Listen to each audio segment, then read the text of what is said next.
తెలియదు కానీ ఆ రోజు దాన్ని ఇది ఇగ్నోర్ చేసి మళ్ళీ సెక్షన్ 285A కొరకు మార్చి తర్వాత జూలైలో వచ్చింది.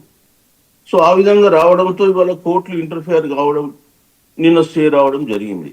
సో ఒకవేళ ఆ కండిషన్ రిమూవ్ చేసి ఉంటే ఇది చట్టం అయి ఉంటే ఒక 50 ఎబోది మనకేంటంటే కొంత వెసులుబాటు ఉండేది కోర్టులో ఆర్గ్యుమెంట్కు. ఎందుకంటే ఇవాళ రాష్ట్ర ప్రభుత్వం దగ్గర ఒక ఎంపెరికల్ డాటా ఉంది, అదేవిధంగా క్వాంటిఫైబుల్ డాటా ఉంది. కోర్టులు ఇప్పటి వరకు ఎందుకు రిజర్వేషన్స్ 50% సీలింగ్ దాటకుండా ఉండాలని అడ్డుకుంటున్నాయంటే ఈ క్వాంటిఫైబుల్ డాటా కానీ లేదా ఎంపెరికల్ డాటా కానీ ఏ రాష్ట్ర ప్రభుత్వం దగ్గర లేదు కాబట్టి మేము 50%కి ఇచ్చినామని చెప్పి గతంలో కొన్ని ఇచ్చినారు, కొన్ని ఎక్సెప్షన్స్ దాంట్లో కూడా వాళ్ళు ఇచ్చిండ్రు.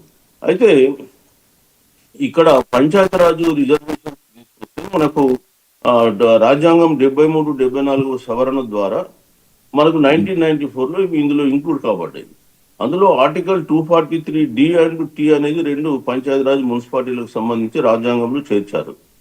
మనకు 243D6లో రాష్ట్రాలు బీసీలకు రిజర్వేషన్ ఇచ్చుకోవచ్చు అన్నారు, కానీ ఎంత శాతం అనేది అటువంటి మెన్షన్ చేయలేదు. అదే ఎస్సీ ఎస్టీలకు వచ్చేస్తే 243D1లో అదేవిధంగా T1లో పంచాయతీరాజ్ మున్సిపాలిటీలలో జనాభా దామాషా ప్రకారం వారికి రిజర్వేషన్లు ఇవ్వండి అని పెట్టారు. సో ఇది ఇక్కడ బీసీలకు వస్తే రిజర్వేషన్లు ఇచ్చుకోవచ్చు అన్నాడు, ఎంత శాతం ఇవ్వలే. అందుకే 2010లో కృష్ణమూర్తి కేసులో అప్పుడు ఉన్నటువంటి జస్టిస్ బాలకృష్ణన్ గారు ఏమంటారంటే రాజ్యాంగము బీసీలకు ఎంత శాతం రిజర్వేషన్ స్థానిక సంస్థల్లో కల్పించాలనేటువంటి గైడెన్స్ ఇస్తలేదు, అందుకే మేము ఈ గైడెన్స్ కొరకే ఇందిరా సహాని కేసును తీసుకుని 50% సీలింగ్ పెట్టినామని చెప్పేసి తీసుకొని రావడం జరిగింది. అంటే కోర్టులు బీసీలకు వచ్చేసే వరకే ఎక్కడెక్కడో సీలింగ్లు తీసుకొచ్చి ఇక్కడ పెట్టేస్తారు, కృత్రిమ గోడలు నిర్మిస్తుంటారు బీసీలకు అవకాశాలు రానియకుండా. అసలు రాజ్యాంగంలో ఒరిజినల్ గా విద్యా ఉద్యోగాలు ఆర్టికల్ 15(4), 16(4) కింద ఇచ్చేటువంటి ఉద్యోగాలు కానీ విద్యా విషయాల్లో కానీ ఎక్కడ కూడా సీలింగ్ లేదు. 1961లో స్టేట్ ఆఫ్ మైసూర్ కేసులో M V Balaji versus state of Mysore కేసులో వీళ్ళు 50% సీలింగ్ 61లో పెట్టారు. ఆ 61 సీలింగ్ ఆధారంగా చేసుకొని మన రాష్ట్రంలో అనంతరామన్ కమిషన్ 30% రికమెండేషన్ ఇచ్చింది బీసీలకు. ఎందుకంటే అప్పుడు ఎస్సీ ఎస్టీలకు 20 ఉండే, ఇస్తే 25% అప్లై చేసిండు. మండల్ కమిషన్ ఏమో 27% ఇచ్చారు. ఎందుకంటే 15 + 7.5 22.5 అంటే ఎస్సీ ఎస్టీలకు 22.5 వెళ్తే మిగిలిన 50లో 27.5 ఉంటుందని 27% మండల్ కమిషన్ ఇచ్చింది. సో ఇది దీని అనుకున్నటువంటి బ్యాక్గ్రౌండ్. ఇవాళ కోర్టులు కూడా ఏంటంటే ఆధిపత్య కులాలకు సంబంధించినటువంటి రిజర్వేషన్లు వచ్చేస్తే ఈడబ్ల్యూఎస్ ఉంది. మీరే చెప్పింది 50% సీలింగ్ దాటద్దు అని. ఇక్కడ ఈడబ్ల్యూఎస్ రిజర్వేషన్స్ వచ్చేసే వరకు అవునవును దీనికి దానికి సంబంధం లేదు అని చెప్పేసి మళ్ళీ మీరే క్లియర్ చేస్తుంది. మరి బీసీలకు వచ్చేస్తే లేని నిబంధనలు తీసుకొచ్చి పెడుతుంది. సో ఇవాళ మేమేమంటున్నామంటే సరే కోర్టులలో ఎట్లన్నా బీసీలకు సంబంధించినటువంటి న్యాయం జరగడం చాలా కష్టం, కానీ చట్టబద్ధంగా మనం చేసేదేదో చేసి ఉంటే బాగుండేది. మేము మొదటి నుంచి కూడా ఒకటే చెప్తున్నాం, ఏంటంటే మేము బీసీ ఇంటలెక్చువల్స్ ఫోరం తరఫున ఈ జీవోల ద్వారా మనకు లాభం జరగదు. ఖచ్చితంగా బీసీలకు సంబంధించి మీరు 42% రిజర్వేషన్ విద్యా ఉద్యోగాలు స్థానిక సంస్థల్లో ఇవ్వాలనుకున్నప్పుడు 9th షెడ్యూల్ ద్వారా మనం పోవడమే మార్గము. తమిళనాడులో 94లో వాళ్ళు 9th షెడ్యూల్లో పెట్టించుకున్నారు, ఈ రోజు వరకు అనుభవిస్తున్నారు. ఒకటి 9th షెడ్యూల్లో పెట్టినా కూడా రివ్యూ చేయొచ్చు అంటే 9th షెడ్యూల్లో పెట్టినా ఎప్పుడు రివ్యూ చేస్తారు? రాజ్యాంగ మౌలిక సూత్రాలకు వ్యతిరేకంగా ఉంటే వాళ్ళు రివ్యూ చేస్తారు. రిజర్వేషన్లు 50% సీలింగ్ దాటడం అనేది రాజ్యాంగ మౌలిక సూత్రాలకు వ్యతిరేకం కాదని ఈడబ్ల్యూఎస్ రిజర్వేషన్లు అదే కోర్టు అభిప్రాయపడ్డది. కాబట్టి బీసీ రిజర్వేషన్లకు సంబంధించి 50% సీలింగ్ అనేది అదే మీ basics feature of the Indian constitution కాదు. సో అందుకనే మనకి ఇప్పుడు ఆ వెసులుబాటు కూడా ఉంది. ఒకటి.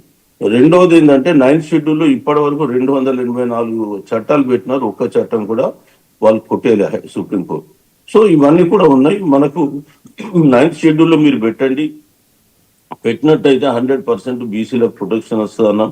రాష్ట్ర ప్రభుత్వం కూడా March 17 రోజు 2 బిల్స్ పాస్ చేసి కేంద్రంకు ఇది గవర్నర్ ఆమోదంతో కేంద్రంకు పంపించింది. అది కేంద్రంలో ఇప్పటి వరకు వాళ్ళు 6 సార్లు కొరీలు అడిగితే 6 సార్లు కొరీలు కూడా వీళ్ళు పంపించారు. లాస్ట్ కొరీ 23rd జూలై పంపించింది. ఇప్పటి వరకు ఆ తర్వాత వీళ్ళు ఏం మాట్లాడలేదు. అంటే ఒకవైపు ఏమో రాష్ట్ర ప్రభుత్వము అనుసరించాల్సిన వ్యూహం అనుసరించలే, రెండోది కేంద్రం పైన ఎంత ప్రెషర్ పెట్టాలి, ఎట్లా ప్రెషర్ పెట్టాలి, తమిళనాడు లాగా వీళ్ళు మోడల్లో అది పోలేదు.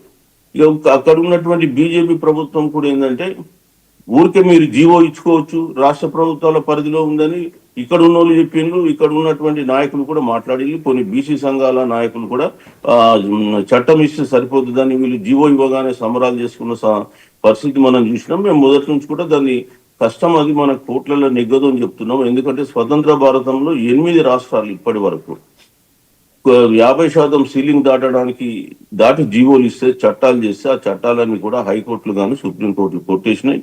మొన్న బీహార్లో 2024లో కూడా మనం చూసినాం. 2025లో 2024 అక్టోబర్లో అనుకుంటా పాట్నా హైకోర్టు కులగణన జరిపి రిపోర్టు పబ్లిష్ చేసి చట్టబద్ధంగా రిజర్వేషన్లను మళ్ళీ 50% నుంచి ఆయన సీలింగ్ నుంచి 67% బీహార్లో చేస్తే పాట్నా హైకోర్టు కొట్టేసింది. సుప్రీంకోర్టుకు రాష్ట్ర ప్రభుత్వం వెళ్తే సుప్రీంకోర్టులో కూడా రాష్ట్ర ప్రభుత్వానికి అనుకూలంగా తీర్పు అంటే ఇంకా విచారణలో ఉంది. బట్ పాట్నా హైకోర్టును ఆర్డర్ను స్టే చేయలేదు. ఇది జరిగినటువంటి పరిణామాలు. కాబట్టి మనకు ఏ రాష్ట్రం కూడా భారతదేశంలో ఇప్పుడు బీసీలకు 50% ఇస్తలే, ఎక్సెప్ట్ తమిళనాడు, బికాజ్ వాళ్ళు 9th షెడ్యూల్ పెట్టుకున్నారు. కాబట్టి ఆ పద్ధతిలో బొమ్మది మొదటి నుంచి చెప్తున్నాం. సరే వీళ్ళు వెళ్ళిండు, కేంద్రం దగ్గర పెండింగ్ లో ఉంది అని ఒక జంతర్ మంతర్ దగ్గర ధర్నా చేసి వచ్చిండు. అది తెచ్చుకునే పద్ధతి అది కాదు. తమిళనాడులో వాళ్ళు ఏం చేసిండు, అఖిల పక్షాన్ని పిలిచిండు, 6 సార్లు మీటింగ్ చేశారు జయలలిత. వాళ్ళ డౌట్స్ అన్ని డిస్పెల్ చేశారు. వాళ్ళందరినీ తీసుకుని ఢిల్లీకి వెళ్ళేసి అక్కడ ప్రధానమంత్రిని, రాష్ట్రపతిని, కేంద్ర మంత్రుల్ని వాళ్ళ ఇంటి దగ్గర కూడా ధర్నాలు చేసి 3 నెలల దాన్ని 9th షెడ్యూల్లో పెట్టించుకొని వచ్చింది. ఇక్కడ వీళ్ళు ఏదో ఒక జంతర్ మంతర్ దగ్గర ధర్నా చేసి మాకు సంబంధం లేదంటే ఎట్లా? వీరి ఇక్కడున్న ముఖ్యమంత్రి కనీసం ఒక 10 సార్లు నరేంద్ర మోడీ గారిని కలిసి ఉంటారు. ఏ సందర్భంగా కూడా బీసీ రిజర్వేషన్ ఇష్యూ గురించి వాళ్ళు మాట్లాడలేదు.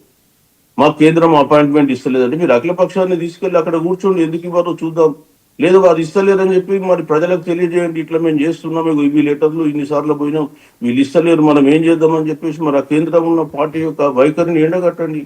అవన్నీ ఏమీ లేకుండా వీళ్ళు ఊరికే కేంద్రంతో ఘర్షణ పడద్దు, మెతక వైఖరి అవలంబించి ఏదో జీవోల ద్వారా వస్తాము, జీవోల ద్వారా వస్తే నిలుస్తుందా? ఈ దేశంలో ఇప్పటికి 8 రాష్ట్రాలు కొట్టేసిండు. ఇవాళ కొత్తగా ఏమున్నది మన రాష్ట్రంలో కొట్టాడు?